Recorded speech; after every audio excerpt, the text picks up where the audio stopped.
al comienzo yo sentía que me estaba vendiendo, sentía que me estaba que no estaba siendo, fiel a mis principios, ¿no? Entonces decía, ¿cómo es posible? O sea, me dejé envolver en un momento en esta idea de venderse artísticamente, ¿no? De producir cosas, de prostituirte de una manera rasa, ¿no? Que al no ser fiel a tus principios más básicos, ¿no?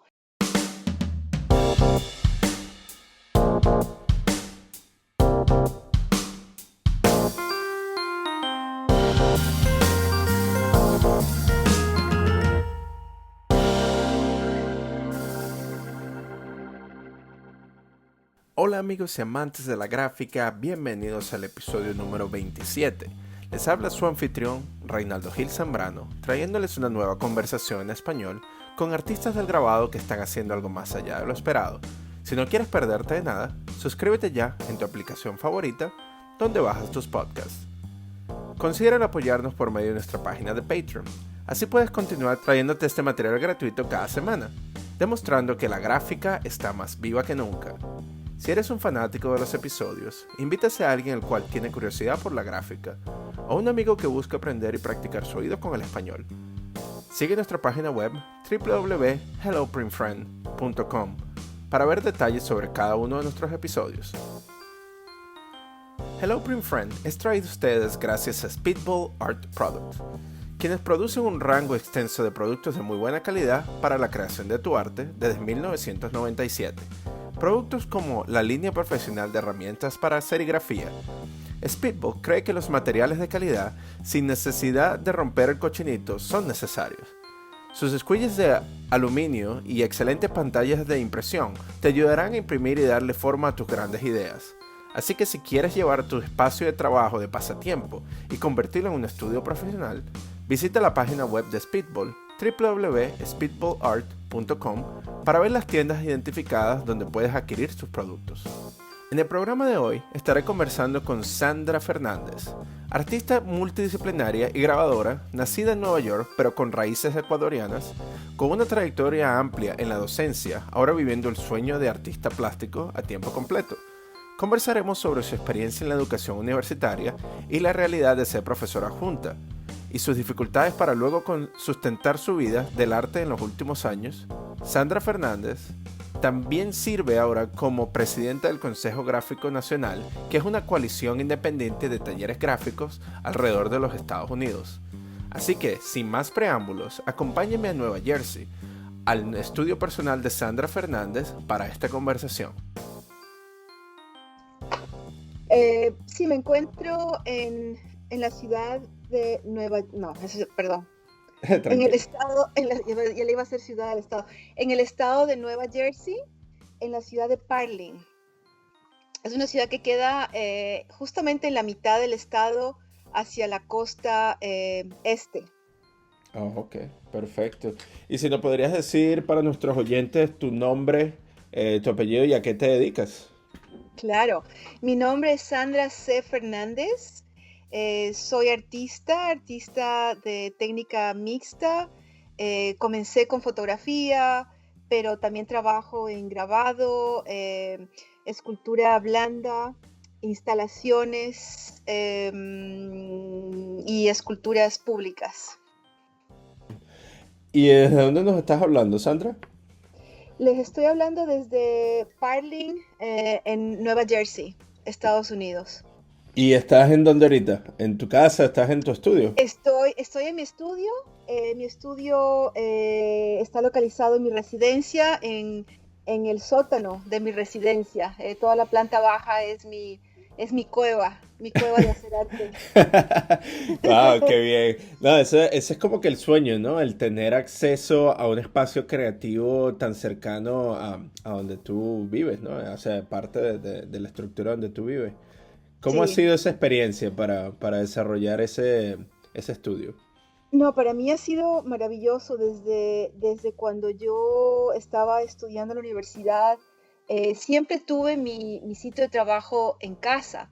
Claro que cuando fui estudiante graduada tenía mi estudio que me otorgaba el programa y eso era fantástico. Pero siempre adjudiqué un sitio en mi casa, ya sea una esquina al comienzo, después un cuartito, y así fue creciendo para hacer mi trabajo. Pues al comienzo no me dediqué a tiempo completo a hacer arte porque fui madre. Entonces, cuando ponía a mis hijos a dormir, es cuando yo me iba a mi estudio, que era en mi casa. Entonces, eso desde el comienzo fue súper importante eh, por el problema de la movilización. Y después ya me acostumbré y me fascinó y me encantó y ahora no me imagino tener un espacio fuera de donde vivo. Muchos artistas amigos tienen su estudio al que salen y van a trabajar, y etcétera. Pero yo me lo he planteado y cada vez que pienso en hacerlo digo, ay no, qué pereza. Me encanta la facilidad sí, como tú dices, ¿no? Me despierto y a veces inclusive antes de comenzar mi día bajo a mi estudio y trabajo, ¿no? Y igualmente me puedo quedar hasta altas horas de la noche, que es cuando mi organismo está más alerta y trabajo y trabajo y trabajo y trabajo y me encanta porque no tengo que preocuparme de que tengo que regresar, etcétera. Así que es muy, muy conveniente para mí. Exacto. Y no te agarra que si el tráfico, ni el tranque, ni nada de eso, ni la Exacto, cola, ni el estrés de estar llegando para otro lado. No, qué bueno. exacto, exacto. Porque yo entiendo que muchas personas que tienen como que necesitan tener esa diferencia, ¿no? Entre el trabajo y Ujú. el hogar. Pero ¿cómo ves tú eso? O sea, ¿tú sientes que el tener el estudio dentro de tu casa influye esa diferencia o esa separación entre las dos realidades? ¿O las dos realidades son algo que pueden convivir sin problema? Como te decía, personalmente, para mí el estudio es una extensión de mí. Yo no me imagino, también personalmente es como una seguridad, ¿no? Tener todos mis objetos y todos mis materiales y todas mis cosas cerca. Bueno, durante muchos años, más de 20 años, fui profesora universitaria y claro que en esos años, cuando no tenía mi prensa aquí en mi estudio, yo trabajaba en el estudio de la universidad, donde quiera que este sea. Y claro, las horas de trabajo coincidían los días que yo iba a enseñar, entonces a veces me quedaba más largo y trabajaba en el estudio imprimiendo en las diferentes universidades. Pero igual, siempre las preparaciones y siempre todo lo anterior a la impresión final, siempre la hacía en mi estudio de mi casa. Mm. Entonces, siempre ha sido, bueno, en ese entonces era una conexión, ¿no? Entre casa y prensas universitarias. Pero em, para mí el estudio es una extensión de mi vida, ¿no? Y para mí la integración es perfecta porque, bueno, está separado por un piso, ¿no? Entonces está en el sótano, entonces o sea, puedo cerrar la puerta, subo, cierro la puerta y bueno, ahí me encuentro con mi casa, ¿no? Entonces puedo comer, puedo almorzar, puedo socializar, dormir, lo que sea, arriba, ¿no? Entonces como el espacio de arriba y el espacio de abajo. Pero está totalmente integrado. Y como tú me preguntabas, para mí es vital, ¿no? Es vital tenerlo como parte de mi ajuar de vida. Ujú. Wow, increíble. No, bueno, ¿y cómo? Porque estabas comentando que estuviste trabajando en la universidad. Sí. ¿Qué institución era esta? ¿O eran varias? Varias, varias. Ujú. Por motivos familiares, desde apenas me gradué de la universidad, viví en diferentes ciudades por cuestiones de trabajo. Y siempre en cada ciudad nueva tenía una plaza de trabajo universitario. Mi primer trabajo fue en la universidad, en la State Illinois University, en Illinois. Allí yo fui maestra de fotografía. Después, a ver, después fui a Wesleyan, Illinois University. Um, Dame un segundo, que ya me olvidé el orden. No, tranquilo. Déjame. déjame voy a mi, a mi, a mi, a mi resumen. Es que han sido tantas que, que a veces la memoria ya...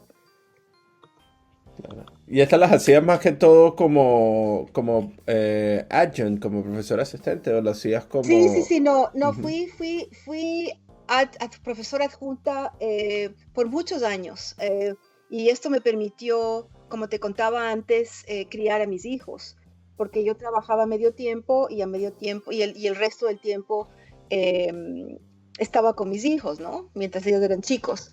Y hasta que en el 2000, a ver, en el 2008, 9, 10, 11, 12, 13. Sí, en el 2008 adquirí una plaza permanente en la Universidad de Texas en Austin. Entonces, como te decía, entonces trabajé en la Universidad de Illinois Wesleyan, después estuve en la State University of New York, en Buffalo, New York. Después fui a la Universidad de Texas en Austin. Y allí es donde estuve la mayor parte del tiempo, estuve como 10 años. Después me mudé a esta área donde estoy ahora, Nueva Jersey, y fui profesora adjunta nuevamente a ver, ¿dónde fue? En Monmouth University, aquí en Long Branch, New Jersey. Y después también trabajé en Seton College y en Hunter College de Nueva York. Y esa fue la última plaza eh, como profesora. Y hace 2 años decidí dejar academia y convertirme en artista a tiempo completo. Wow. ¿Y cómo fue ese proceso para ti para poder hacer esa transición del trabajo en la universidad, ¿no? Que ofrece Ujú. tantas oportunidades o Ujú. o un soporte estable a lanzarte de tiempo completo hacia lo que sería ser artista plástico? Sí, mira, en realidad fue una decisión económica, porque al mudarme a Nueva Jersey, dejé mi plaza a tiempo completo en la Universidad de Texas en Austin, que obviamente me proveía de toda esa seguridad y más, ¿no? Pero cuando me mudo acá a Nueva Jersey, comienzo siendo directora de un centro de grabado local. Y cuando ese centro de grabado quiebra debido a falta de recursos, yo me veo obligada a volver a la academia. Entonces, al volver a la academia me doy cuenta que no existen plazas a tiempo completo. Entonces, ¿qué me toca? Me toca buscar otra vez como profesora adjunta. Y allí es cuando fui profesora adjunta por varios años, pero la ciudad de Nueva Jersey, perdón, el estado de Nueva Jersey es largo, ¿no? Entonces, todo te queda a 1 hora mínimo de viaje en carro. Y estuve enseñando en diferentes sitios al mismo tiempo y era o sea, me demoraba tanto en ir de un sitio a otro para dictar una clase que realmente, y la paga que tenías como profesora adjunta, realmente no compensaba mucho todo el esfuerzo y todo el viaje, ¿no? Entonces, poco a poco me di cuenta que realmente estaba gastando demasiado tiempo en ir y venir, y mi estudio estaba quedando a un lado, mi trabajo en el estudio estaba quedando a un lado.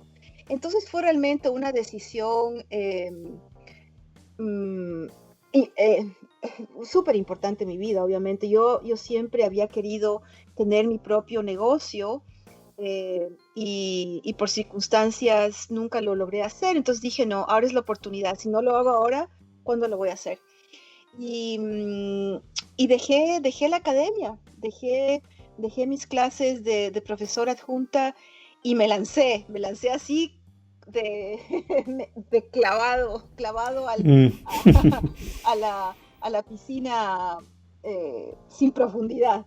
Y bueno, ha sido un proceso interesante, muy satisfactorio, porque he podido trabajar más de cerca, por ejemplo, con Consejo Gráfico Nacional, del cual soy la directora. He podido dedicarme a cosas que nunca las pude hacer antes, ¿no? Como por ejemplo cosas tan básicas, ¿no? Como organizar mi estudio, como organizar mi inventario, desarrollar de una manera más coherente mi sitio web, o sea, cosas administrativas, ¿no? Que te toman muchísimo tiempo y, y obviamente crear obra nueva, ¿no? Y replantearme las cosas y crecer, ¿no? Crecer como individuo, como artista. Claro. Entonces se tomó esa decisión, claro, aparte de te diste cuenta de todo este tipo de dificultades que tenía y realmente la inversión, ¿no? Que se llevaba el Ujú, trabajar en la universidad.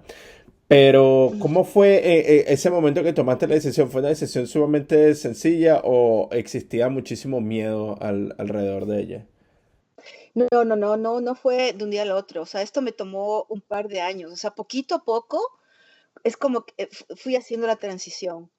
Em, Primero enseñaba, un semestre llegué a enseñar en 3 instituciones y 5 clases. Entonces comencé a dejar poco a poco, ¿no?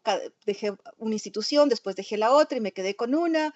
También para ver el tipo de ingresos que podía tener y cómo me podía mantener, obviamente, ¿no? Em, yo vivo sola, entonces tengo que buscar los medios de subsistencia por mí misma, ¿no? Tú sabes, cuando tienes un compañero o una compañera, em, se facilita de alguna manera, ¿no? La convivencia y la mantención, ¿cómo se dice? Bueno, ah, Manutención. manutención. Ah, entonces, fue un proceso de a poquito. Em, Comencé, he dado talleres, entonces comencé a dar un poco más de talleres de artes en diferentes sitios. Comencé a trabajar en bibliotecas, dando asimismo pequeños talleres de grabado. Comencé a hacer contratos con diferentes organizaciones. Y también comencé a trabajar, a hacer arte por comisión. Cuando fui profesora universitaria, es un sistema totalmente diferente porque como mencionabas antes, el, um, la seguridad de tener un ingreso firme y de tener todas las facilidades del mundo para desarrollar tu arte y desarrollar tu carrera a través de la universidad es, es un apoyo, ¿no? Entonces, cuando dejas de tener eso, em, tienes que, que buscar otras alternativas. Entonces, cuando yo era académica y estaba cobijada bajo universidades, mi arte además em, tenía mucha más libertad en el sentido de que no estaba preocupada que tenía que vender mi obra, no. O sea, mi obra era una extensión de mi investigación y de parte de mi trabajo universitario. Entonces tenía mucha más libertad en producir cosas, por ejemplo, para museos o para exhibiciones, en donde no había esa presión, ¿no? De que, híjoles, tengo que hacer algo para vender. Entonces, por ejemplo, nunca hice comisiones y nunca trabajé en ese sentido. Entonces, cuando dejo la academia, em, comienzo a hacer comisiones, ¿no? Arte un poco más personal y particular a pedido, que es muy diferente a simplemente hacer obra que responde a lo que quieres hacer, básicamente. No sé si me explico. Es decir, hacer la idea esta de arte comercial versus arte no comercial, ¿no? Entonces, comencé a diversificarme, ¿no? A diversificarme un poco. Claro, no, entiendo, sí, parece que, claro, cuando te vuelves artista de tiempo completo como que empiezas a vestir diferentes sombreros, ¿no? Y empiezas Ujú, a utilizar tu creatividad creadora para también crear diferentes oportunidades ujú. y empezar a hacer muchísimas cosas, ¿no? Relacionadas a tu arte para poder sustentar tu vida. Exacto, exacto. Exacto. Eh, Sí, muchos artistas y muchas personas, como tú sabes, no pueden dedicarse a su profesión 100% porque simplemente no hay oportunidad. Y tenemos muchos artistas que les toca trabajar en otras cosas, no necesariamente relacionadas a la carrera, ¿no? Qué sé yo, en restaurantes, en sitios de ese estilo, ¿no? Entonces yo lo que decidí era em, eh, producir arte un poco comercial y que ese sea mi trabajo del día, entre comillas, lo que se dice, ¿no? O sea, que ese sea el trabajo que me sustente mi carrera profesional artística en donde tengo más libertad de expresión y de comunicación. O sea, el producir un poco arte comercial es en lugar de, por ejemplo, trabajar en un restaurante, por decirte algo, por hacerte una comparación. Eh, Sí, el trabajo comercial que estás haciendo de comisiones, ¿verdad? Que es un poco más definido por el cliente, se Ujú, convirtió en tu trabajo del día para exacto, sustentar el proceso creativo que llevas luego de que se termine ese trabajo. exacto, exacto, lo que realmente me mueve y me motiva. O sea, yo te digo, yo disfruto mucho haciendo el trabajo comercial, las comisiones, disfruto muchísimo porque a mí me encanta, me siento viva cuando soy creativa y no importa qué es lo que esté haciendo. Eh, pero, pero hay un trabajo específico que me une más a la vida, ¿no? A la comunidad, a la gente, ¿no? Es un trabajo em, de compromiso, ¿no? Que yo siento que tengo que opinar, que tengo que hablar, que tengo que decir, que tengo que expresar, ¿no? Entonces, para mí ese trabajo es el que me da vida, ¿no? Wow, muchísimas gracias por compartir eso. Porque es interesante, ¿no? Cómo cambió la dinámica y Ujú, todavía tienes como que tu trabajo por decirlo de alguna manera, de 8 a 5, ujú. ¿verdad? Pero también está muy ligado hacia la parte creativa. ¿Y cómo crees tú que esa energía ha cambiado en ti, ¿no? En el proceso creativo que tú llevas o tú desarrollas. ¿Cómo ves ese impacto dentro de tu trabajo? La producción que tú haces, la iconografía que tú desarrollas y el nivel de diferentes procesos que tú combinas dentro de tu trabajo, la experimentación. Ujú. Es súper interesante porque te digo sinceramente, al comienzo yo sentía que me estaba vendiendo, sentía que que no estaba siendo fiel a mis principios, ¿no? Entonces decía, ¿cómo es posible? O sea, me dejé envolver en un momento en esta idea de venderse artísticamente, ¿no? De producir cosas, de prostituirte de una manera rasa, ¿no? Que uno escucha, ¿no? Al no ser fiel a tus principios más básicos, ¿no? Bueno, eso que te acabo de decir es como una ramificación, ¿no? Em, yo pienso que todo lo que produzco tiene su relación. Quizás la temática puede variar, pero en cuanto a técnica, en cuanto a nivel expresivo, eh, no deja de cambiar, no deja de ser, no deja de relacionarse el uno con el otro. Yo tengo la tendencia y siempre ha sido así mi trabajo, de moverme entre 2 dimensiones y 3 dimensiones. Entonces siempre estoy trayendo elementos tridimensionales a mis grabados, por ejemplo, y viceversa. Estoy siempre llevando mi grabado a mis obras tridimensionales. Entonces, siempre ha sido un juego entre los dos. Y, y no, claro que se influencian el uno al otro, ¿no? Pero no creo que ha cambiado así drásticamente. Obviamente, el trabajo de uno evoluciona. Y una de las cosas que yo hablaba con Miranda es que yo soy de las personas que amo la técnica, amo aprender nuevas maneras de hacer las cosas y me encanta integrar nuevos conocimientos a mi obra. O sea, yo soy de las artistas que no puedo hacer una cosa y quedarme en esa cosa por años o al mismo tiempo. O sea, yo al mismo tiempo estoy trabajando en varias cosas a la vez. Estoy trabajando en un grabado y estoy trabajando en una pieza tridimensional o estoy trabajando en una instalación. O sea, tengo muchas cosas ocurriendo al mismo tiempo. Entonces, entre ellas se van complementando, ¿no? Y por otro lado, estoy desarrollando el trabajo comercial, ¿no?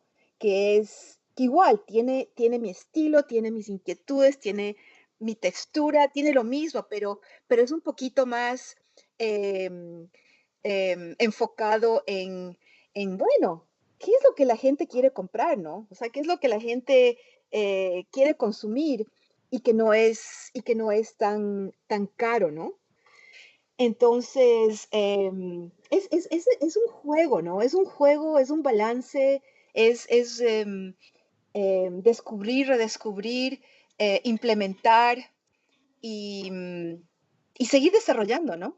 No, me gusta mucho esa explicación que tú tienes porque, sí, porque hablas sobre ese sentido de libertad que tú has podido alcanzar y cómo cuando recibes el proceso o cuando tienes ciertas ideas, ¿no? Que tú sabes, cuando estudias el mercado, puedes utilizar la misma iniciativa y la misma energía que tú tienes creativa para tratar de satisfacer esa parte que tú sabes que la audiencia va a querer y Ujú, luego, pero sin perjudicar o sin perder esa llama, ¿no? Que te lleva hacia tu pasión, que es la creación y la exploración de trabajo, que puede ujú. ser mucho más de un sentido personal. Pero vea que cuando me estabas comentando sobre todo este proceso, ¿cuándo empezaste tú a sentir que tú te querías dedicar al arte? Bueno, yo soy de esas personas, en inglés es el late bloomer, el concepto, no sé cómo se dice en español, pero ¿cómo se diría en español? Sí, como que le tardan un poquito más en florecer, ¿no? Como en desarrollarse. Sí, sí, sí. Bueno, un poquito yendo para atrás, yo nací en Nueva York, pero antes de cumplir un año me trasladé al Ecuador con mi madre y yo crecí en el Ecuador. Y después, cuando cumplí 22 años, vuelvo a migrar a los Estados Unidos y regreso a los Estados Unidos. Entonces, en el lapso, cuando estoy en el Ecuador, eh, yo siempre admiré mucho el arte y siempre me encantó, pero yo era como viendo a los toros desde la barra, ¿no? Y qué sé yo, quizás a los 14, 15 años, em, agarro una cámara fotográfica y comienzo a tomar fotos. Y, y me encantaba tomar fotos, pero más em, como una experiencia de documentar, ¿no? Documentar eventos, documentar eh, familia, amistades, más no, yo no lo veía como una bella arte. Pero a mí me encantaba, inclusive a los 16 años, con un grupo de amigos, pongo un cuarto oscuro en mi casa de Quito, y comienzo a revelar fotografías. Entonces ahí comienzo un poco con ese interés fotográfico, ¿no? Pero nunca jamás en la vida se me ocurrió que esto iba a ser mi vida, ¿no? En ese, Ujú, en ese momento yo lo tomaba como un hobby.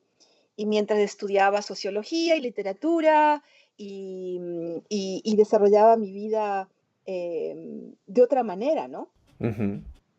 Pero entonces, bueno, entonces ya estoy en el Ecuador, eh, me gradúo, voy a la universidad, comienzo a estudiar todas estas cosas. Y te cuento que de joven yo fui poeta. Entonces mi arte fue escribir, ¿no? Y yo pensaba que me iba a convertir en una escritora. Yo pensaba que ese era mi camino. Y bueno, la vida siguió, pasó. Yo siempre estuve muy involucrada políticamente. Vengo de una familia de socialistas. Mi abuelo fue uno de los fundadores del Partido Socialista Ecuatoriano. Entonces yo crecí en este ambiente muy político, ¿no? Y obviamente eso me condujo a participar políticamente en movimientos y grupos, creciendo. Y bueno, en 1986 se creó un clima político bastante difícil y, y para hacerte cuento corto, yo tuve que salir del Ecuador. Entonces salgo del Ecuador, vengo a los Estados Unidos o sea, no tengo idea qué, qué diablos voy a hacer con mi vida ni qué va a pasar. Los Estados Unidos para mí siempre fue el imperio, ¿no? El sitio al que nunca quería yo estar, ¿no? El imperio. Sí, Y el con enemigo, de alguna manera, sí. el enemigo, o sea, yo ya te digo, yo crecí con un abuelo socialista, crecí apoyando la Revolución Cubana, la Revolución Sandinista, en algún momento simpatizando con Rusia, etcétera, etcétera, etcétera. Entonces, obviamente, el imperio estadounidense para mí era el diablo. Entonces, yo tenía mucha aversión a este país. Pero es que mi vida es súper complicada porque mi padre vivía en los Estados Unidos y yo venía a verle de vez en cuando. Entonces tenía esta dualidad y este conflicto, ¿no? De un sitio en el que quería estar y el que me encantaba porque estaba mi padre, estaba la familia de mi padre, pero al mismo tiempo era el imperio, ¿no? El imperio saqueador y terrible, ¿no? Con sus políticas internacionales. Y bueno, entonces llego a los Estados Unidos con todo este bagaje, muy conflictuada porque yo no quería venir acá, pero tuve que venir, tuve que salir del país y tuve que venir acá. Entonces me encuentro en un espacio no totalmente desconocido, pero bastante lejano, ¿no? Y bueno, em, para hacerte otra vez el cuento corto, un día bueno, llegué primero a California. La familia de mi ex esposo, la familia política, mi ex familia política me abrió las puertas, nos abrió las puertas y estuvimos en California primero y después nos mudamos a Wisconsin. Y en Wisconsin yo encuentro, qué sé yo, encuentro un asidero, ¿no? Y comienzo a buscar qué hacer. Obviamente trabajo, no encontraba trabajo, finalmente conseguí trabajo, pero yo quería hacer algo de mi vida, ¿no? Entonces encontré un panfleto en la Universidad de Wisconsin, en el Memorial Union, un panfleto de esos cursos que daban o que dan todavía cursos cortos, ¿no? Para personas de diferentes cosas. Entonces encuentro ahí, me pongo a leer, pongo a ver y encuentro unas clases de diseño gráfico. Y yo digo, esto está interesante, porque yo la verdad había estudiado como 3 años de universidad, sociología y literatura, y estaba harta de la teoría y de todo eso. Y entonces, o sea, pensar en que tenía que venir a los Estados Unidos a la universidad y continuar con eso y comenzar otra vez, dije, no, yo lo que quiero hacer es una carrera corta que me, que me, que me ayude a conseguir un trabajo. Entonces, bueno, me meto, entonces, bueno, estaba contando, entonces me meto a esta clase de diseño gráfico y me fascinó, me encantó. Y bueno, entonces ahí me pongo a buscar perdón, universidades o sitios donde yo puedo aprender y me topo con este sitio, el Madison Area Technical College, un colegio técnico, en donde en 2 años podía tener mi carrera. Y bueno, digo, voy a hacer esto, lo hice. Bueno, me metí a este colegio técnico y comencé a aprender diseño gráfico, más fotografía, video, todo lo que es relacionado con la media, ¿no? Y bueno, me fascinó, me encantó y me fue súper bien. O sea, descubrí que tenía una habilidad innata para todo, para usar mis manos, ¿no? Y bueno, eh, entonces de allí me gradué y después ya me picó el mosquito y transferí mis créditos a la Universidad de Wisconsin y me gradué de bachiller y después saqué mis 2 maestrías. O sea, ese es el cuento corto. Eh, Claro. esa es la Ujú. versión corta de mi vida No, Sandra, artística. claro, pero vea que cuando tú estás hablando de la documentación que ocurría en tu infancia estando en Ecuador, ¿qué eran el tipo de cosas que llamaban tu atención, que tú En buscabas el documentar? Ecuador, Ujú. sí, en el Ecuador, eventos en mi colegio, por ejemplo, la familia, rostros. Ok, la mejor respuesta es retratos. Me enamoré de las caras. Me encantaba retratar gente. Y yo viajaba mucho a zonas del Ecuador, zonas indígenas, a festivales, a cosas de eso. Entonces comencé a documentar eso, ¿no? A tomar fotos de las festividades, de la geografía, ¿no? Pero era más gente. Siempre me encantó la gente ahora que me lo preguntas. Y bueno, y después, cuando ya vengo a los Estados Unidos, lo primero que hago es hacer fotografías también, ¿no? Y comienzo y continúo fotografiando personas. Eso es lo que siempre me llamó la atención. Las personas, tratar de, de, mm, extraer su esencia, ¿no? Y de transferir su esencia a la fotografía, ¿no? Y eso es algo, esa fascinación que tú tienes hacia la esencia de las personas, los retratos, eso es Ujú. algo que todavía consigues fascinante dentro de tu trabajo, que buscas explorar, entre tu trabajo gráfico también. Sí, sabes que sí, justamente estaba el otro día pensando en una obra abstracta porque me invitaron a una exhibición de obra abstracta y yo pensaba y decía, sí, me fascina, pero me hace falta, me hace falta la Ujú. persona allí, ¿no?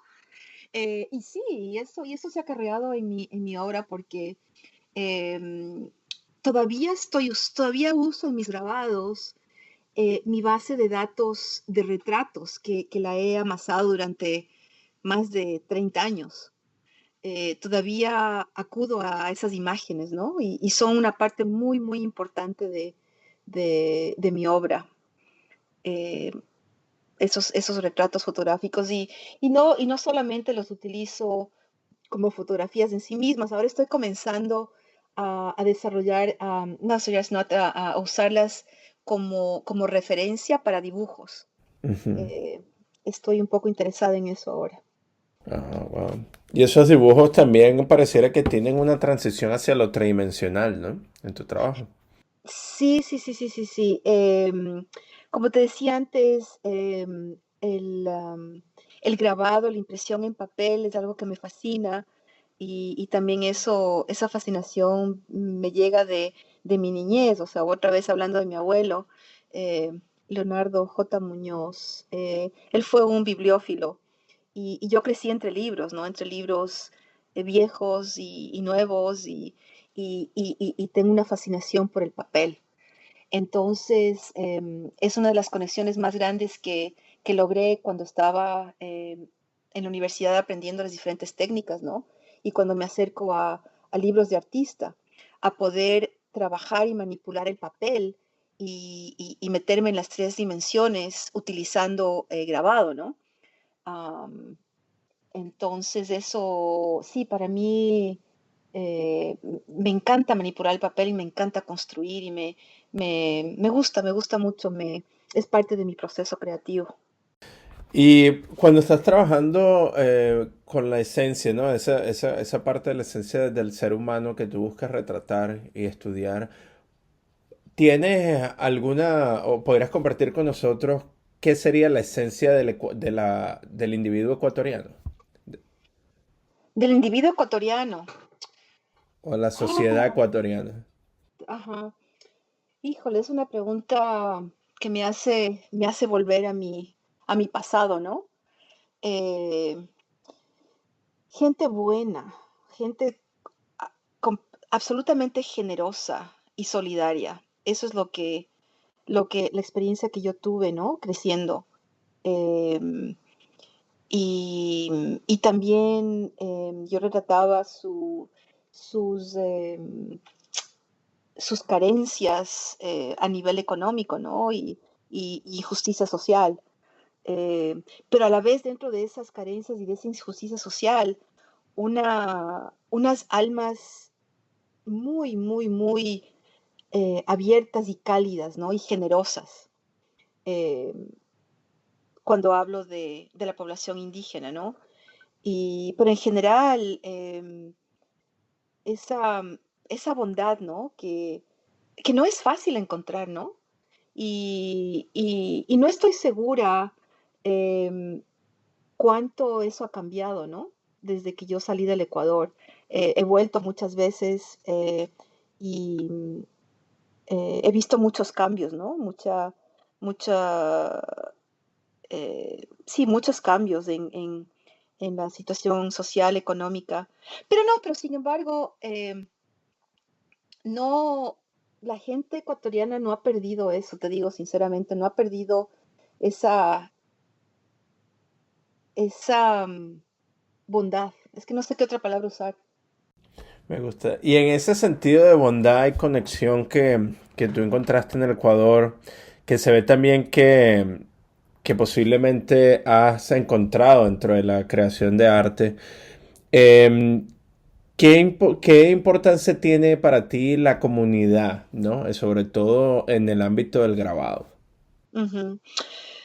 Bueno, como tú sabes, el grabado es intrínsecamente comunitario y esa es una de las cosas que me atrajo más desde que comencé a hacerlo, ¿no? La posibilidad de la interacción. Y en general, la comunidad de grabado es una comunidad supremamente generosa, eh, comparado, por ejemplo, a la comunidad por mencionar algo de pintores o de escultores, ¿no? Pero esa es mi experiencia académica, ¿no? Los grabadores comparten sus recetas, sus secretos, sus técnicas, ¿no? Mientras quizás en otras áreas es como más privado y más egoísta, ¿no? Entonces, para mí, una de las maravillas del grabado es de eso, esa vaina comunitaria, ¿no? Desde el trabajo en un print shop, en un estudio, eh, al trabajo por ejemplo, de intercambio de carpetas, de participación en exhibiciones y de artistas visitantes a diferentes sitios, ¿no? Y es una de las cosas que me ha interesado mucho y yo he traído a artistas aquí a mi taller a trabajar, ¿no? A hacer trabajo comunitario. Y es uno de los aspectos que quiero desarrollar más ahora que la pandemia ya nos está dejando poquito a poco. Claro. Eh, pero ese aspecto comunitario es realmente el que me nutre como ser humano a mí. Y siendo parte de Consejo Gráfico Nacional, que es eso, ¿no? Es un grupo es una coalición de talleres de todos los Estados Unidos, de talleres de grabado de los Estados Unidos, em, para crear portafolios, interacciones, intercambios, etcétera, etcétera, etcétera. Entonces, realmente el sentido de comunidad es bien importante para mí y es una de las cosas que me mueven. Ujú. ¿Y cómo llegaste tú al Consejo Gráfico Nacional? ¿Podrías contarnos un poco sobre la institución y ¿Y qué Por rol juegas tú ahí? supuesto, por supuesto.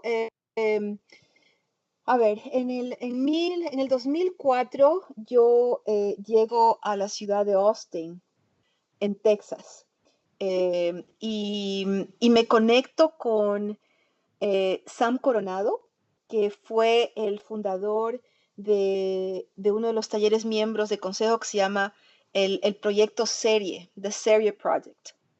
Entonces, conozco a Sam Coronado, él me invita a ser artista residente en el 2005, la primera vez. Entonces yo me comienzo a integrar y es la primera vez realmente que yo estoy dentro de una comunidad latina. De todos los años que estuve en los Estados Unidos, siempre estuve alrededor de comunidades artísticas eh, anglo, ¿no? En general. Pero nunca tuve la suerte de unirme a una comunidad completamente latina. Entonces, la conexión con la serie Project me da acceso a esto, me provee de esta fortuna, ¿no? Y, el proyecto serie era miembro del Consejo Gráfico Nacional. Entonces yo, después de hacer esta residencia, comienzo a trabajar con Sam en la serie Project y comienzo a voluntariar mi tiempo. Inclusive me convertí en miembro del consejo directivo del proyecto y trabajé todo el tiempo hasta que me mudo acá a New Jersey, ¿no? Y entonces me conecto con Consejo Gráfico Nacional. Y poco a poco, al comienzo, yo fui la encargada no la encargada, la enviada a participar en las reuniones nacionales, ¿no? De Consejo Gráfico Nacional. Entonces Sam me enviaba a que yo represente a la serie en algunas oportunidades y así fue como yo fui conociendo a todos los miembros del Consejo Gráfico Nacional. Em, en el 2014 muere Sam Coronado y em, el Consejo Gráfico Nacional seguía reuniéndose, seguía formándose, desarrollándose y, y bueno, yo tenía conexión con todos los artistas, ¿no? Total, bueno, yo en el 2015 vengo para acá, Nueva Jersey, y Consejo Gráfico Nacional, bueno, fue fundada por Gilberto Cárdenas, que es un académico, un sociólogo muy conocido y muy influencial en las artes. O sea, él es un coleccionista que apoyó a las artes desde siempre y es uno de los mayores coleccionistas de arte latinex y latino en los Estados Unidos. Bueno, entonces él es el que funda Consejo Gráfico Nacional. Y Consejo Gráfico Nacional estuvo apoyado por la Universidad de Notre Dame por muchos años, donde Gilberto fue director de programa de estudios latinoamericanos. Bueno, en esos años el apoyo de la universidad sobre Consejo Gráfico Nacional se disuelve. Entonces Consejo Gráfico Nacional queda un poco en limbo y sujeto a una organización más bien independiente. Entonces, en esos años, 15, 16 más o menos, está reorganizándose. Entonces, en el 16 yo estoy aquí, yo estoy en Nueva Jersey, soy directora del Printmaking Center of New Jersey, de este centro de grabado. Y yo comienzo a reagrupar a las personas y comenzamos a tener reuniones nuevamente. Entonces, yo organizo una reunión aquí en Nueva Jersey de todos los talleres y comenzamos a trabajar nuevamente, ¿no? Con los talleres que habían quedado, que todavía estaban interesados en ser parte, y comenzamos a hablar, ¿no? Hablar. Y pasan los años y yo sigo más o menos organizando, ¿no? Las reuniones o sea, esto yo lo tomo como una obligación de alguna manera, ¿no? Como una obligación y una necesidad de participar y de apoyar, ¿no? Para la viabilidad de todo esto. Y con el apoyo de todos los directores de los diferentes talleres, seguimos trabajando y hace 2 años me nombraron formalmente la directora del grupo. Eh, y, um, y es un grupo súper interesante. Tenemos 13 talleres participantes de todos los Estados Unidos. Tenemos Arceo Studio en Chicago, tenemos Coronado Print Studio en Austin, Texas, Dignidad Rebelde en California, el Nopal Press en California, Monográfico Colectivo en California, Marichal Studio en Puerto Rico, Pájaro Editions en California, Rio Mar Studio en Indiana, Self Help Graphics en California, Serie Project en Austin, Texas, S. Fernández Press en Taller aquí en New Jersey, Taller Arte del Nuevo Amanecer en California y Taller Boricua Rafael Tufiño en Nueva York. Entonces tenemos realmente una agrupación en varios puntos, ¿no? No, está bien, pero ¿cómo un taller se vuelve parte del Consejo Gráfico Nacional? Es una muy buena pregunta. En el momento no estamos recibiendo más talleres, por el único motivo que somos una organización de voluntarios y es súper difícil crecer más de lo que ya estamos ahorita con la estructura que tenemos. Pero cada taller recibe nuevos miembros o personas que quieran trabajar con cada taller. Entonces, si alguien quiere integrarse y ser parte del Consejo Gráfico Nacional, puede hacerlo a través de los talleres cercanos al sitio donde cada persona vive. Y haciendo conexiones con los talleres, se puede ser parte del Consejo Gráfico Nacional porque cada año hacemos una carpeta de intercambio y cada taller puede invitar a 2 artistas a ser parte del portafolio, pero eso ocurre a través de cada taller. Tenemos planes para el futuro de que siga creciendo este grupo, obviamente, pero las condiciones van a tener que cambiar, como tener dinero, ¿no? Tener dinero Claro. para poder pagar a staff y poder desarrollar más cosas, ¿no? O sea, todo, como tú sabes, todo baja a ese pequeño signo de dólares. Sí, exacto. Por lo mejor que sean las intenciones, siempre se necesita algún tipo de financiamiento para sustentar ese tipo de sueños, ¿no? Sí, Esa es sí, la sí, sí. cruda realidad. Pero, ok. Es.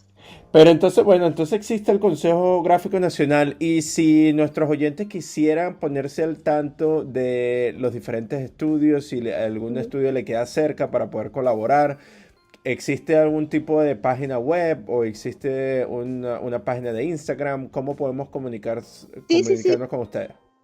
por supuesto. El sitio web es www.consejográficonacional.com y allí está toda la información pertinente a cada taller.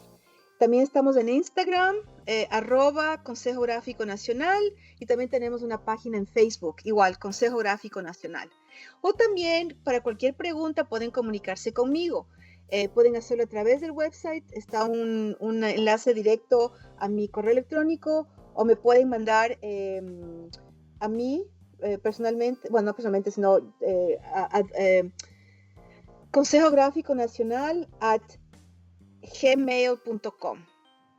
Ok, perfecto. Y Sandra, además de ser parte de la directiva del Consejo Gráfico Nacional, ¿no? Que ustedes se reúnen anualmente y están en contacto Sí, trayendo todo este trabajo de gráfico latinoamericano sí. en los Estados Unidos. ¿Qué tipo de proyectos estás trabajando tú individualmente para el futuro? ¿Qué estás cocinando tú para el futuro? Y con el consejo también que te gustaría comentarnos a Sí, nosotros. bueno, para Consejo, presentemente estamos trabajando, desarrollando el nuevo portafolio para el próximo año.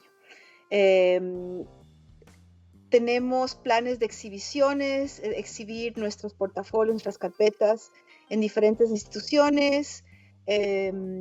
Eso para Consejo Gráfico. A ver, personalmente quiero reactivar mi estudio y tengo planeado para el futuro traer artistas a mi taller para hacer grabados colaborativos Ujú. o para publicarlos. Ese es mi sueño a un par de años. Para todo eso, obviamente, tengo que terminar de escribir grants y cosas de esas, como tú sabes, volvemos a lo mismo, de la ayuda financiera. Y eso como taller. Y personalmente bueno, por un lado lo que te comentaba antes, desarrollando el lado comercial de mi práctica Ujú. y, y quiero desarrollar un nuevo trabajo. ¿Cómo se dice body of work? Eh, Sí, sí, como una serie de trabajo. una serie, sí. Ujú. Quiero desarrollar una serie de trabajo. Estoy trabajando con grupos de personas. Tengo que justamente las conexiones salieron a través de Consejo Gráfico Nacional. Entonces tengo un proyecto con Pepe Coronado y con René Arceo de los diferentes estudios. Tenemos un grupo que se llama Pesare, en donde estamos tratando de hacer exhibiciones y de traer al público una visión más amplia de lo que es ser artista latino. Muchas veces tenemos la suerte o mala suerte, no sé cuál es, de que nos meten en un casillero, ¿no? De que si es que eres latino, tu arte tiene que ser político, o tu arte tiene que ser así, o tiene que ser asado, para que te tomen en cuenta. Pero en realidad somos artistas latinos, pero tenemos diversas inquietudes, ¿no? Y diversas maneras de expresarnos. Entonces queremos un poco ampliar esta visión de lo que, de lo que podemos producir, de lo que hacemos. Entonces, continuar con eso, continuar con ellos trabajando. Por otro lado, también estoy trabajando con otra artista, Marianne Sadowski, mexicana, y también estamos desarrollando obra porque tenemos muchos puntos comunes, ¿no? De migración, de género, de inquietudes políticas, entonces estamos desarrollando eh, obra artística para exhibiciones. Eh, y también tengo proyectitos por aquí y por allá, invitaciones a carpetas, invitaciones de exhibiciones, y esas son realmente las que a mí me empujan, ¿no? Y me motivan para desarrollar temas. Y personalmente estoy muy interesada en hablar más sobre experiencias migratorias, ¿no? Y más específicas a mi propia migración, ¿no? A esta cultura y mi sitio como una persona bilingüe, bicultural, eh, ecuatoriana, americana, Ujú. mujer, o sea, todo ese tipo de cosas, ¿no? Estoy Ujú. muy interesada en desarrollar una serie eh, que hable de eso. Ah, excelente, excelente. ¿Y tu trabajo, dónde podemos ver tu trabajo específicamente, Sandra? Pueden ir a mi sitio web www.sandrafernandez.info. INFO. Allí tengo mi obra y, y sigan regresando porque sigo subiendo más. Como les contaba, estoy reactivándola y aumentando cosas y extendiéndola. Eh, Voy a comenzar a hacer un blog a propósito. Eso también está en el plan del futuro para que conozcan más personalmente, me conozcan más personalmente, ¿no? Y mis experiencias. Pero ya está toda mi obra. verán que es muy diversa. Trabajo en fotografía, en técnica mixta, grabados, instalaciones, etcétera, etcétera, etcétera. Y muy pronto voy a subir la información de mi taller y también información de mi arte más comercial. Perfecto. No, verdad, muchísimas gracias Sandra por este espacio, por comentarnos un poco más de todo lo que estás haciendo, que se ve que estás sumamente ocupada. Y pues bueno, te deseamos el mayor de los éxitos desde acá. Y bueno, y esperando que podamos conectar en persona. Y pues, y también seguir viendo todo ese proceso creativo que se está desarrollando no solamente dentro de tu carrera, pero también con las múltiples colaboraciones con René Arceo y el Taller Coronado. Muchísimas gracias.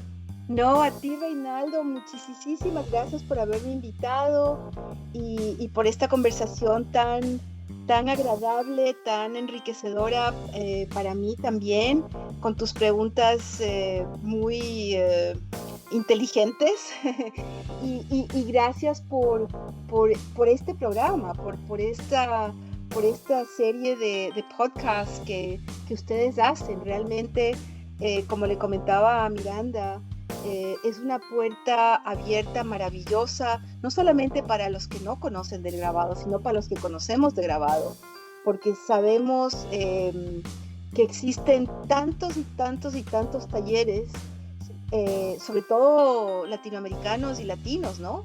Lo único que hacía falta es esta conexión tan esencial y tan maravillosa que ustedes han logrado. Así que felicitaciones y gracias por haber creado este podcast. No, es nuestro placer y bueno, y lo hacemos con el mayor cariño posible, ¿no? Para seguir compartiendo y hablando un poco más de esto que nos apasiona tanto. Así que, claro que sí. Bueno, este ha sido nuestro episodio del día. Acompáñenos la siguiente semana donde estaremos conversando con otro artista invitado. Este episodio fue escrito y editado por mí, Reinaldo Gil Zambrano, producido por Miranda Metcalf, con ayuda de Timothy Pausek y música de Joshua Weber. Mil gracias y hasta la próxima.